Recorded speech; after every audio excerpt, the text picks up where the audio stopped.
The next thing the bile does as it moves through the intestines is to balance the immune system. When most people think of the immune system, they think of white blood cells floating through the bloodstream. But over 1/2 of the immune system is actually located in the intestines. The job of the immune system in the intestines is much more difficult than that in the bloodstream. Infections only rarely make it into the blood, but every day our intestines are exposed to millions of parasites, bacteria, and fungi. Because the intestinal immune system is continually at war with these microbes, it is much easier for it to become overly aggressive and start to attack our own tissue. What bile does is to regulate the intestinal immune system, helping to prevent it from becoming overly aggressive and causing autoimmune disorders. If you're suffering from a gut-related autoimmune disorder, it may be because of a blockage of bile flow. The last thing that bile does in the intestines is to kill parasites and candida. Tests show that even the healthiest person still has some degree of parasitic and fungal infection. While there are many antiparasitic and antifungal remedies available in the marketplace, most of them are mildly toxic and therefore unsuitable for daily use. If, however, your bile flow is healthy, then you have a built-in defense against parasites and candida. Well, that about covers what bile does to maintain the health of the intestines, and what happens when bile can't get into the intestines in proper amounts due to the presence of biliary sludge and gallstones.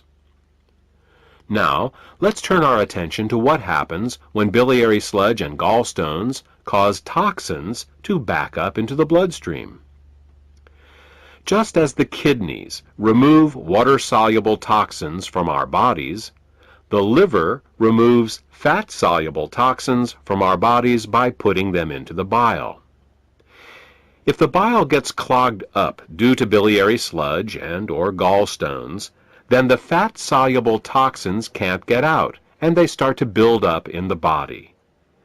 One of the first signs that bile is backing up is an increase in cholesterol. This happens because the only way cholesterol can leave the body is through the bile. Impaired bile excretion causes cholesterol levels to rise. It's that simple. In addition to the levels of cholesterol rising, bilirubin levels can also begin to rise. If they get to be bad enough, you can see the whites of a person's eyes, and sometimes their skin, take on a yellow tint. The technical term for this is jaundice. While an increase in cholesterol and bilirubin levels in the body is easy to recognize, the accumulation of other toxins is not. Literally thousands of toxins and chemicals are processed by the liver for removal through the bile each day. When gallstones and biliary sludge prevent these toxins from leaving the body, they begin to accumulate in the bloodstream and the tissues, causing all sorts of problems. Dissolving gallstones and biliary sludge is an often overlooked but vitally important part of any detoxification program. The last problem we will discuss, that is caused by bile backing up into the bloodstream, has to do with immune function. As we said earlier, bile plays an important role in the immune system of the intestines by keeping it from becoming overly aggressive. Unfortunately, what's good for the immune system of the intestines is terrible for the rest of the body. Studies have shown that when bile acids are present in the bloodstream, they inhibit chemotaxis and phagocytosis. These are fancy words for how well white blood cells can locate, move towards, and swallow infectious microbes.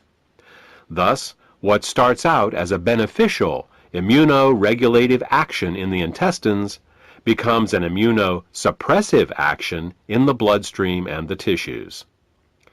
These are all effects of bile backing up in the bloodstream. The final set of problems we will discuss is how biliary sludge and gallstones can affect the neighboring organs.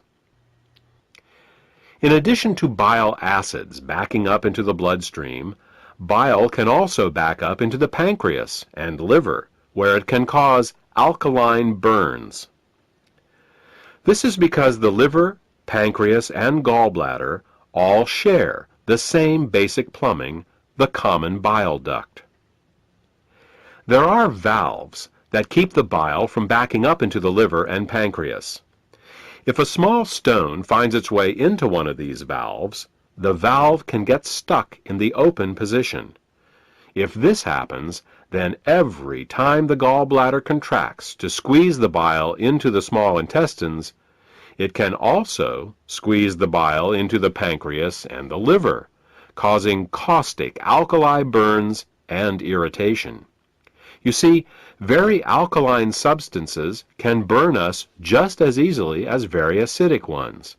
And with a pH of 9.5, bile is very alkaline. Mild alkali burns for a short time in these organs may only result in local irritation, but over a long period of time, these alkali burns can cause diabetes, hepatitis, and cancer.